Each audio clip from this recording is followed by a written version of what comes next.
Hi, everybody. Welcome to Link Us. I'm so happy to be with you today. So, I'm just going to make another audio about Pride and Prejudice today, about Jane Austen.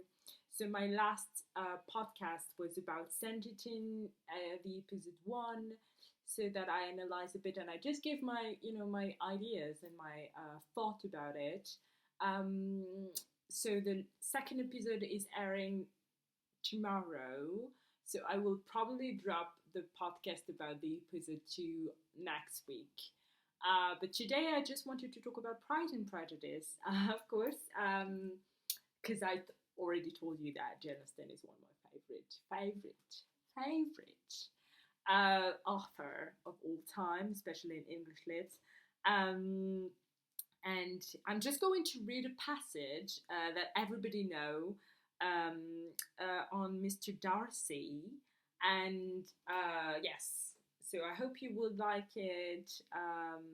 And I'm just going to analyze a bit and see how it's come from my personalities, and yes. So basically, the passage is.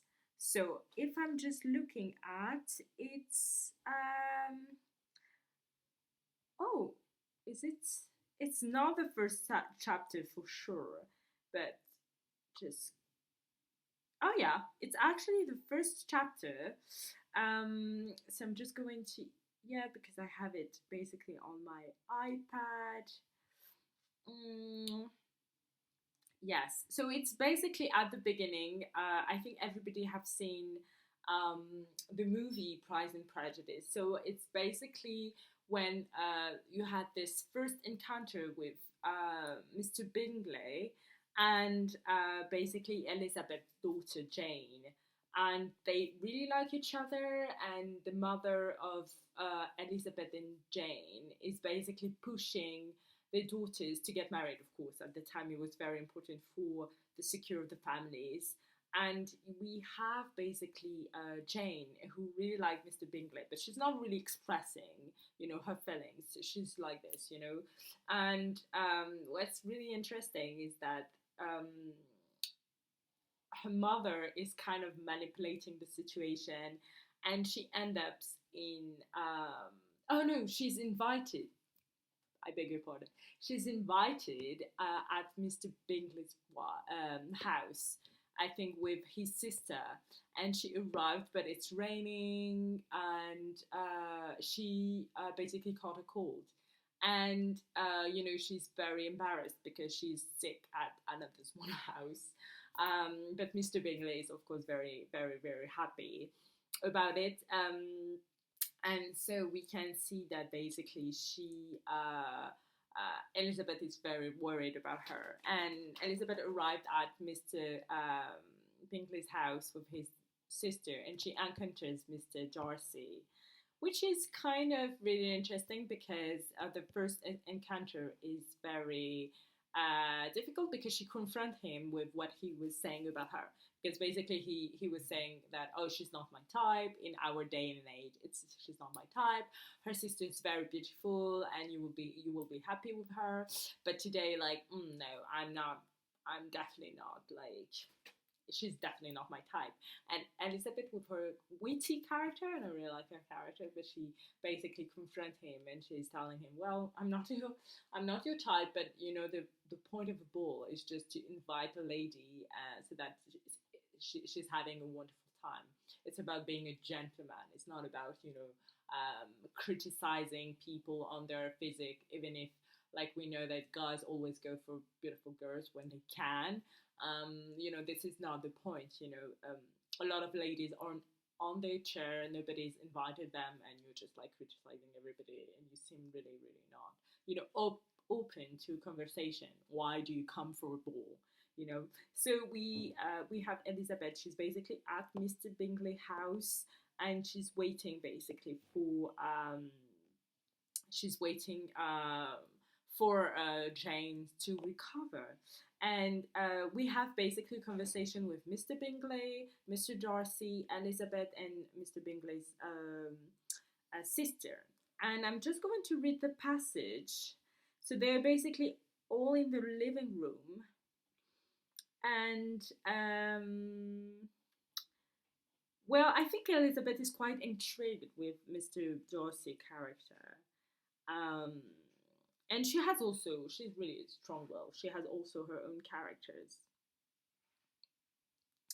And basically, they were asking questions to Mr. Darcy, who has a very, very strange character. And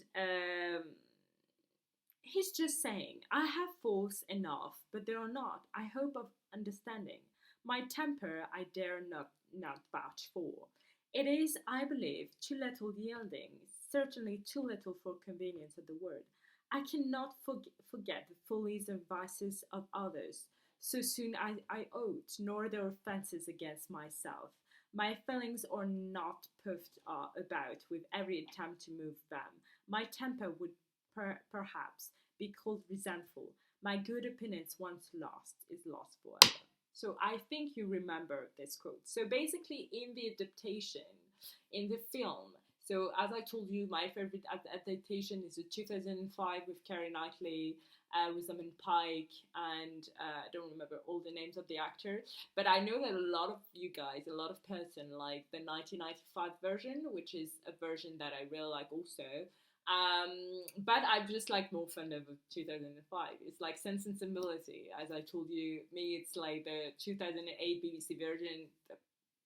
The version before is very different, but I've seen like throughout the different adaptation, people are kind of different, and they interpret basically the book in a different way. So I think that in the film, if my memory is right, basically everybody's teasing each other. Elizabeth is trying to see what is behind Mr. Darcy and this arrogant manner. And basically, I think that the sister is saying to Elizabeth, oh no, we cannot tease Mr. Darcy. You know, it's not the person you're going to tease about because he's not going to forgive you, I think. And Elizabeth say, oh, well, we cannot tease you. Or you know, are you higher than everybody else? You're just teasing him about his arrogance, and he's saying, "Oh no, I'm not going to say this about myself, but to say the words he basically said, I cannot forget the follies and vices of others, nor their offenses against myself. When my good opinion is lost, it's lost forever." And of course, this line really resonates with my personality because I was definitely like this. I wouldn't say that I'm not anyone, but I was the kind of person to take everything, you know, at personally. You know, I thought that people were against me, but for the more you're growing up, you understand that people are really just worried about themselves. You know, we're very egocentrical persons, you know, human beings or social animals, whatever, but we're like this. So people are actually not talking about you most of the time. They're worrying about themselves. They're talking to themselves and they're thinking about themselves and not about you. And not everything is you know, around you. Some people, they can say no to you. It has nothing to do with you. They're just saying no to you, you know, because of other reasons. And I think that when I first seen the film of Mr. Darcy, I was kind of, you know, I didn't believe. Um, I really like the character. I was never really, you know, I'm not a person who is very like sensitive about arrogance. I know that some people are very sensitive to it. I'm somebody that is very sensitive to beauty. I know it. That's why I've learned to kind of, when I'm seeing that people are very beautiful, to kind of dig behind to see what is the personality. But I know that one of my weakness is like I'm very sensitive to beauty. I'm very sensitive, but I'm not sensitive to arrogance. Like some people can be arrogant. I will never be threatened because I think that when you highlight somebody's arrogance, you're just like, oh, this person thinks that she's better than me. So it's come from a place of insecurity, which is not my case. I'm more a person like, oh my god, you arrogant, be my guest. Like whatever. If you think you're better than me, it's your opinion. It's definitely not mine. So I really like the character Mr. Darcy, but then it's kind of resonated with myself because I was the type of person like this, you know. You basically, you know what I was saying and to people, which is I understand right now it's very problematic, but of course I change this. But I was saying to people like, basically you're friend with me, but you're on a line, you know. And if you like change a line, it's not going to work for me. So I guess that people were walking on eggs with me, and they're just like, you know, we cannot do this. And when you grow up, you understand that people have to be themselves. So that's why we are in a kind of era. That's why I love this period drama, because we can link it with everything that is happening right now. Um, Basically, we're just like, oh, but this person is doing this, but you know, like people are very much like they're very much like concentrate on themselves, and um, you know, you have to be with people that understand who you are. I think that everybody has a person, whether it's a parent, a grandparent, sister, where they can be themselves. And this feeling is something that is marvelous. Like, we love this feeling, but too often in relationships or friendships, we tend to be with people that we does not allow to be ourselves. And I'm going to be really blunt. Like, I've been in friendship with people where I didn't allow them to be themselves, because I was kind of criticizing a lot, like basically believe that I was superior to them, and kind of sorts. So I really encountered with this with Mr. Darcy's state is basically love that makes him you know, think about who he is, being vulnerable towards Elizabeth, that he loves. But I think for me it was more about, you know, healing the trauma, understanding who I am I, because when you criticize other, you criticize yourself. So it basically comes from also from sometimes problem with self-esteem. I wouldn't say that I had a low self-esteem, but I think you can always get it up. You know, I think it's not something that can be too much. You know, the better you have self-esteem, the better it is for you in every area of your life. I do believe so. But you know, sometimes it's love, sometimes it's just self-conscious, healing your trauma, understanding who you are, understanding that nobody's after you. People are just concentrating on themselves. People just want to be accepted. There's no point is looking for conflict sometimes, and everything that goes out of you is something that is going inside. So when you're criticizing other, you criticize yourself. When you are trying to get conflict with others, you trying to get conflict with yourself. There's something in within you, you know, that is very difficult for you to accept. So again, it's about accepting all the part of yourself. And I'm going to finish on this, and just to talk about that is the fact that um, sometimes, and I've seen this, is like uh, the way Mr. Darcy was, he was basically attracting, I think, people like him, you know, because everything that is inward is reflecting outside. But once he changed, I think the perspective of people change, also the people he encounter. And I realized this is that the more work you do on the more work, sorry, you do on yourself, the better your relationship will be, and the person you understand, you encounter, sorry. Um, and I think that's fascinating, because once I changed what was inward, like I think that the easiest way is changing your appearance. I think it's something that it's very, very easy to do. So you're changing your appearance, so it's fine. But changing what is inside is definitely more difficult. So people are changing what is outside, and you attract different people. But you will see that once you change what is inside, you will attract again different type of people. And I didn't think that it was possible, because sometimes you're just like, why are you not attracting this type of people?